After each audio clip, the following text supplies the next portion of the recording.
नमस्कार, आप देख रहे हैं न्यूज नेशन और आपके साथ में हूं लक्ष्मी उपाध्याय। लखनऊ जिले में गोमती की गोद में यूं तो 9 विधानसभा की सीटें हैं, लेकिन गोमती के किनारे बसे लखनऊ की सत्ता की चाबी हासिल करने की कवायद सूबे की 403 विधानसभा सीट पर हो रही है। यूपी में 3 चरण के चुनाव हो चुके हैं, बारी अब चौथे दौर की है। चौथे दौर के चुनाव का प्रचार आज खत्म हो रहा है। चौथे चरण में 9 जिलों की 59 सीटों पर वोट डाले जाने हैं। चौथे चरण में जिन जिलों में वोट पड़ेंगे उनमें लखनऊ, पीलीभीत और लखीमपुर खीरी भी शामिल हैं। मतलब साफ है कि यूपी की लड़ाई अब लखनऊ पर आ चुकी है। लखनऊ के सियासी रण में 9 सीटों की फाइट कितनी टाइट है, इस रिपोर्ट के जरिए समझिए।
कहते हैं दिल्ली का रास्ता यूपी से होकर जाता है और यूपी का सियासी किला जिसको फतेह करना है उसके लिए लखनऊ की किलेबंदी को भी फतेह करना होगा।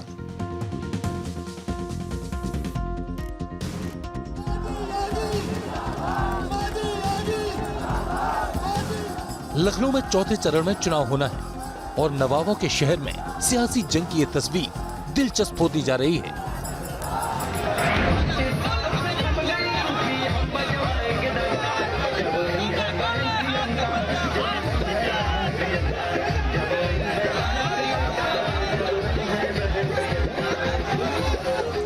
लखनऊ जिले में इस बार सरोजनी नगर सीट सबसे हॉट सीट बन गई है। वजह बीजेपी ने एनकाउंटर स्पेशलिस्ट और ईडी के जॉइंट डायरेक्टर रहे राजेश्वर सिंह को इस बार यहां से उम्मीदवार बनाया है और उनके खिलाफ समाजवादी पार्टी के पूर्व कैबिनेट मंत्री अभिषेक मिश्रा ताल ठोक रहे हैं। समाजवादी की सरकार लाइए, फिर से समाजवादी की सरकार लाइए, जिंदाबाद। लखनऊ में आज शाम 6 बजे चुनाव प्रचार का शोर थम जाएगा।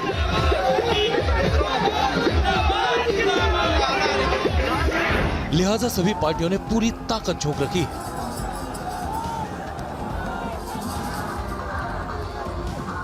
सरोजनी नगर सीट से बीजेपी प्रत्याशी राजेश्वर सिंह भी अपनी जीत का दम भर रहे हैं। आज आखिरी दिन है, किस तरह से चुनाव प्रचार चल रहा है? कोई और कसौर छूटेगी तो नहीं? नहीं, चुनाव प्रचार बहुत अच्छा चल रहा है। जनता का अपार समर्थन मिल रहा है। भारतीय जनता पार्टी यहाँ प्रचंड बहुमत से चुनाव जीत रही है। यहाँ सरोजनी नगर की जनता भारतीय जनता पार्टी को 1 लाख वोट से चुनाव जिताएगी। महत्वपूर्ण सूट से बीजेपी ने आपको प्रत्याशी बनाया है, तो कोई चुनौती तो नहीं है सामने? कोई चुनौती नहीं, कोई चुनौती नहीं। समाजवादी पार्टी अपराधियों को चुनाव लड़ा रही है, सांप्रदायिक बातें कर रही है। जिन्ना को बताती है स्वतंत्रता संग्राम सेनानी, पाकिस्तान को दुश्मन नहीं मानती है, सिमी के मुकदमे आती है, आतंकवादियों की रिहाई करना चाहती है। ये विचारधारा नहीं, जनता को पसंद नहीं है। जनता जानती है कि ये विचारधारा युवाओं के लिए ठीक नहीं है, माओ बेटियों के लिए समय ठीक नहीं रहेगा। इनके समय सिर्फ अपराध होते थे। एक वर्ष में 33 हजार मुकदमे लिखे जाते थे। महिलाओं के खिलाफ इतना उत्पीड़न और अपराध होता था, कोई इनके साथ नहीं है। चौथे चरण के चुनाव के आखिरी दिन कांग्रेस महासचिव और यूपी की प्रभारी प्रियंका गांधी ने भी रोड शो किया और पीएम मोदी पर निशाना साधा। रोड शो करने पहुंची प्रियंका जी, किस तरह का जोश दिख रहा है कार्यकर्ताओं में, क्योंकि बहुत लंबा समय लगा आपको एक बार सबको बूस्ट अप करने में? जी, जोश दिख रहा है सब जगह। हमारे कार्यकर्ता सब जगह खड़े हैं। 30 साल बाद, जैसे मैंने कहा कि 400 सीटों पे कांग्रेस लड़ रही है, तो जनता उत्साहित है, कार्यकर्ता उत्साहित है। अच्छा, मुद्दों से अलग राजनीति हो रही है उत्तर प्रदेश में। आप क्या चाहती हैं कि कौन से मुद्दे हो चुनाव में? 3 फेज का चुनाव हो चुका, चौथे चरण का। देखिए, मेरे चाहने न चाहने से नहीं होता। बात यह कि जनता क्या चाह रही है। 5 सालों से जनता परेशान है। केंद्र में आपकी भाजपा की सरकार थी, प्रदेश में भाजपा की सरकार थी। जनता से पूछिए, एक राशन के बोरे पर और थोड़े बहुत जो पैसे खाते में थोड़े बहुत जो ज़्यादातर चुनाव के समय आते हैं, उस पर जनता को निर्भर करके आप जनता का पेट नहीं भर रहे हो, जनता की रोजी रोटी नहीं कमाने दे रहे हो आप। किसानों के लिए इतनी समस्याएं, आज बेरोजगारी इतनी हद से बढ़ गई है, महंगाई इतनी है। इन चीज़ों को जब तक सुलझाया नहीं जाएगा, जब तक जनता अपनी रोजी रोटी कमाने के लिए अपने पैरों पे नहीं खड़ी हो सकेगी, तब तक ये समस्याएं चलती रहेंगी। अब आप बात कर रहे हैं पाकिस्तान की, आतंकवादियों की, जहाँ चर्बी निकालने की, गर्मी निकालने की। अरे भाई, जनता से मिलो ना, जनता से पूछो कि परेशान क्यों है। उन परेशानियों को सुलझाने का काम करो। यही तो होता है चुनाव, यही तो होती है सरकार, यही तो होती है राजनीति। अच्छा, एक छोटा सा सवाल, कितनी सीटें का आकलन किया आप? और फिर वही बातें। देखिए, मैं ज्योतिषी नहीं हूँ, मैं आकलन नहीं करती। मैं कह रही हूँ 30 सालों बाद हमने 400 सीटों पे हम लड़ रहे हैं। उम्मीद तो है कि अच्छा करेंगे।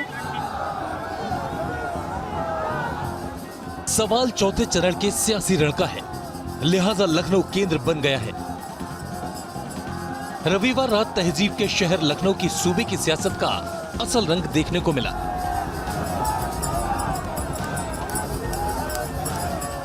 रविवार को सीएम योगी आदित्यनाथ सरोजनी नगर विधानसभा सीट पर बीजेपी उम्मीदवार राजेश्वर सिंह के लिए रोड शो करते दिखे।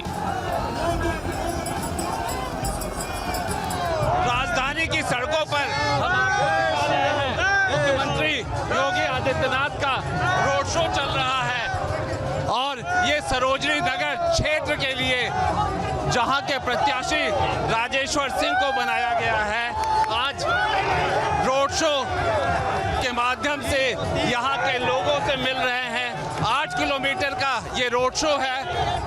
तेलीबाग के हनुमान मंदिर से होता हुआ ये रोड शो शनिदेव मंदिर तक जाएगा। लगभग 8 किलोमीटर का ये रोड शो है और कई घंटों से ये 8 किलोमीटर का रोड शो खत्म होने का नाम इसलिए नहीं ले रहा है क्योंकि यहाँ भीड़ है।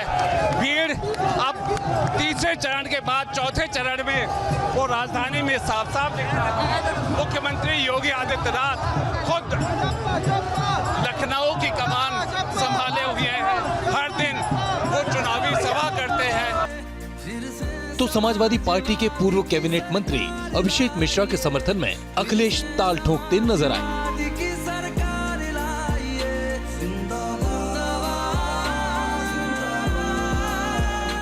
लखनऊ में 9 विधानसभा सीटें हैं।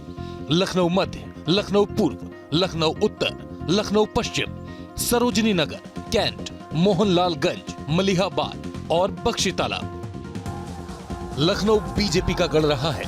लखनऊ संसदीय सीट से लेकर विधानसभा सीटों पर बीजेपी का कब्जा है।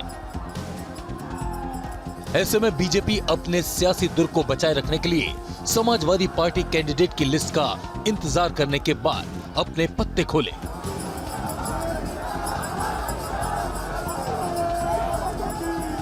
लेकिन लखनऊ की सीटों पर बीजेपी ने अपने प्रत्याशियों को ताश के पत्तों की तरह फेंट दिया है। मौजूदा 2 विधायकों के टिकट काट दिए, एक मंत्री की सीट बदल दी गई तो एक मंत्री को टिकट नहीं दिया गया। लखनऊ की पूर्व और कैंट विधानसभा सीट हमेशा से बीजेपी की मानी जाती है। बीजेपी ने कैंट सीट से इस बार ब्रजेश पाठक और पूर्व से आशुतोष टंडन को मैदान में उतारा है। दरअसल लखनऊ की हर सीट का अपना जातीय समीकरण है और इसी को देखते हुए बीजेपी ने लखनऊ की 9 सीटों पर 2 ब्राह्मण, 2 वैश्य, 1 ठाकुर, 1 कायस्थ, 2 पासी और 1 खत्री समाज के उम्मीदवार को मौका दिया है। 2017 के विधानसभा चुनाव में बीजेपी ने लखनऊ जिले की 9 में से 8 सीटों पर जीत दर्ज की थी। ऐसे में देखना है कि बीजेपी इस सियासी समीकरण के जरिए लखनऊ की चुनावी जंग फतेह कर पाती है या नहीं। Team news nation.